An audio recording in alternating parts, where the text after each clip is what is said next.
국회 로텐더 홀에서 곡기 끊고 농성을 하겠다.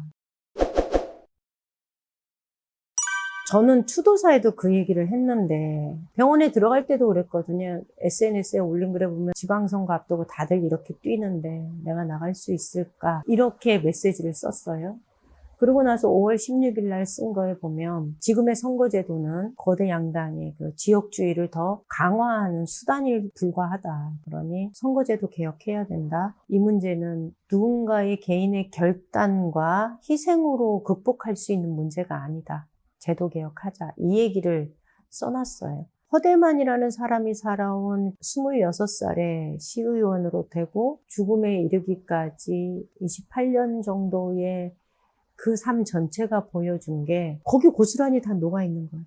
개인의 의지와 결단으로 이 제도와 부딪혀서 싸워보고자 했으나 이제 결국은 그것이 한계에 부딪혔고 지금의 제도로는 또 다른 허대만을 만들 수 있을 뿐 그 벽을 뛰어넘는 것이 사실 굉장히 어렵다는 걸 그대로 보여준 거잖아요. 제가 도당위원장 선거 출마를 결심하고 첫 번째 했던 얘기가 선거제도 개혁 싸움 시작하겠다 이거였어요.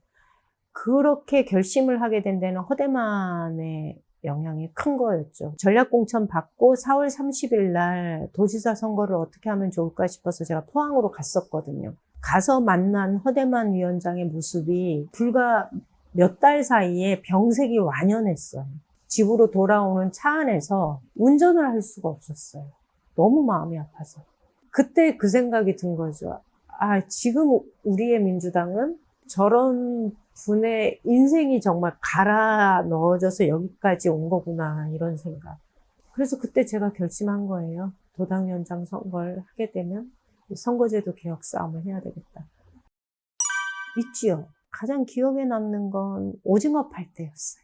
2019년도인가에 그해 뉴스를 보면 오징어가 구룡포에서 무지 많이 잡혔어요. 근데 그 잡힌 오징어가 수협 창고에 쌓여져 있었고 이 창고 임대료만 해도 많이 나가는 거죠. 이걸 팔아야 된다고 전화가 왔었어요. 제가 그때 뭐라 그랬냐면 아니 위원장님 참 속도 좋다고 이런다고 찍어준대요? 내가 이랬어요. 저한테 그 후대만 위원장한테. 내 딴엔 서운한 마음이 너무 많아서 그랬는데 허대만 위원장은 그냥 특유의 그 씩 웃는 웃으면서 에이 그런 거 생각하면 안 되고 얼마나 답답하겠냐고 답답하니까 나 같은 사람한테 찾아왔겠지. 장터 열었거든요. 서울광장에서 열고 뭐. 그래서 오징어 팔 때 일이 기억에 많이 나요. 허대만 위원장의 부고 소식이 알려지면서 더더욱 사람들은 관심을 좀 많이 갖게 됐어요. 제가 당대표 후보자들한테도 그랬고 최고위원 후보자들한테도 그렇게 얘기했어요. 난 전당대회 끝나면 그 길로 국회 로텐더 홀에서 곡기 끊고 농성을 하겠다. 이거는 어느 누구 하나 죽어나오지 않으면 해결되지 않는다면 그런 각오로 싸우겠다라고 얘기를 했고 국회의원들이 움직이는 건 움직이는 대로 하고 이 요구를 가지고 지속적으로 싸우는 사람이 있다는 것은 저희가 또 보여줘야 될 것 같아요. 매번 2년마다 치러지는 전당대회에서 험지에 대한 얘기, 험지 배려 몫에 비례대표를 주겠다는 얘기가 그전에는 있었어요. 근데 이번에는 방향이 다른 거예요. 저는 분명하게 요구하는 게 험지 배려라는 명목으로 주어지는 비례대표 한석을 저는 원하지 않아요. 선거제도 개혁을 원하는 거예요. 그냥 시해하듯이 비례대표 한석을 주는 게 아니라 제도를 바꾸자. 중대선거구제가 되든 아니면 권역별 비례대표제로 가든가. 하다 안 되면 석패율제로라도 가자. 그런데 이 논의가 옛날에도 있었는데 왜 진행이 잘 안 됐냐 하면 석패율제를 그럼 모든 선거구에서 다 적용을 할 것이냐. 이 문제가 있는 거예요. 아쉽게 떨어진 사람으로 치면 수도권에서 아쉽게 떨어지는 사람이 더 많지 않겠어요? 수도권에 석패율제의 혜택을 보는 사람들이 더 나오게 되어 있거든요. 이번엔 조금 더 구체화시켜서 권역별 비례와 연동해서 이 얘기를 진행시켜보자라는 게 제 생각인 거고 경북은 선거제도 개혁을 위한 특별위원회를 구성을 했어요. 5개 영남권 시도당 위원장이 모였어요. 대구, 경북, 울산, 경남, 부산. 구체적으로 싸움 일정을 잡아서 해보자 이렇게 얘기를 했거든요. 그래서 이제 시작이죠. 싸워야지요. 있습니다. 민주당 세력 중에서도 정치개혁을 원하는 세력들과 연대를 1차로 하고 국민의힘 쪽 관계자들하고도 연대할 생각입니다. 민주당 내에서는 어쩜 비난하는 층이 있을지 모르나 법을 바꾸고 제도를 바꾸는 데는 협상의 대상이기 때문에 연대를 안 할 수가 없어요. 해야지. 이정현 의원도 괜찮지만 저는 이정현 의원보다는 천하람 변호사나 이런 분들, 새로운 젊은 정치인들한테 이게 문제가 되는 제도이거든요. 새롭게 정치를 하려고 하는 사람들과 관계를 조금 더 넓히는 게 필요하다 이렇게 생각을 해요.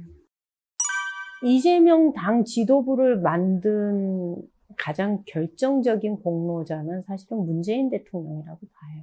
우리 당 지지자들 중에서 상당수가 문재인 대통령의 리더십에 대해서 일정한 문제 제기를 하는 분들이 좀 많이 있어요. 그분이 5년 동안 이룬 성과와는 별개로 새로운 리더십에 대한 갈증을 이재명이라는 당대표를 통해서 찾아보려고 하는 것 같아요. 민주당이 어떤 가치, 철학, 역사, 신념, 우리가 추구해야 될 것이긴 분명하나 그 틀에서 벗어나지 못하는, 어쩌면 서민들 아픔에 직접적으로 공감하는 것이 떨어진다라는 느낌을 받는 것 같아요.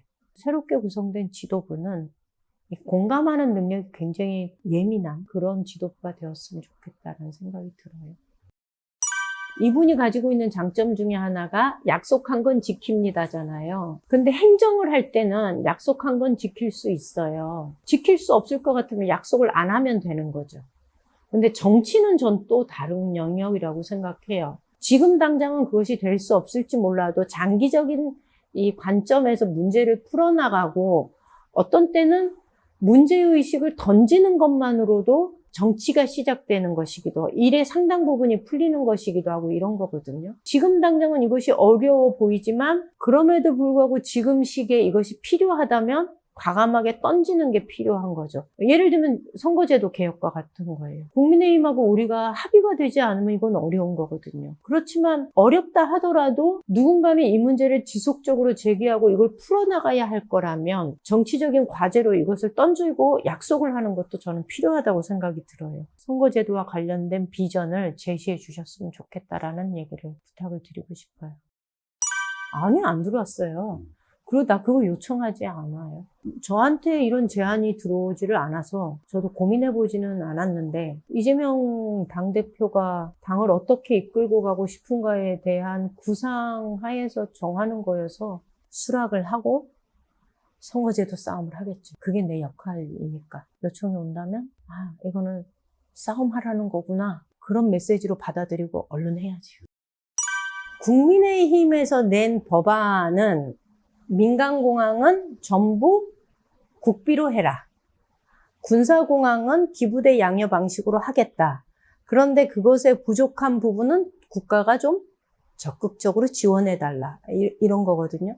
가장 현실적인 방법이고, 통합신공항에 대한 경북도민들의 요구, 이런 걸 감안한다면 이재명 의원이 어떤 내용의 법안을 발의한다 하더라도 이게 병합심리가 될 텐데 가장 합리적인 방안으로 도출이 될 거고, 통과되는 데는 어려움은 크지 않을 거다 이렇게 생각을 해요. 저희가 만약에 반대가 있다면 저희 입장을 설득을 해야지요.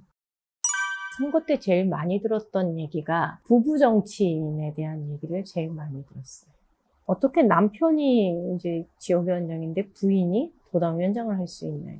그래서 제가 그때 그랬어요. 그렇게 치면 전략공천이라는 이름으로 도지사 후보를 내면 안 되는 거죠. 내가 도지사 후보가 될 수 있는 거라면 도당위원장 후보도 될 수 있는 겁니다. 이렇게 얘기를 했어요. 그냥 나는 인미에는 인미인 거예요. 부부 정치인이라는 틀로 이것을 바라보는, 저를 평가하지 말고 그냥 정치인 인미애로 평가를 해주길 바래요. 왜 남자들은 정치인들이 오로지 자기로서 평가받는데 왜 여자는 남편과 끼어서 마치 부록으로 평가받는 느낌을 받거든요. 이게 아니라는 거죠. 그렇게 생각하지 않았으면 좋겠다는 거예요.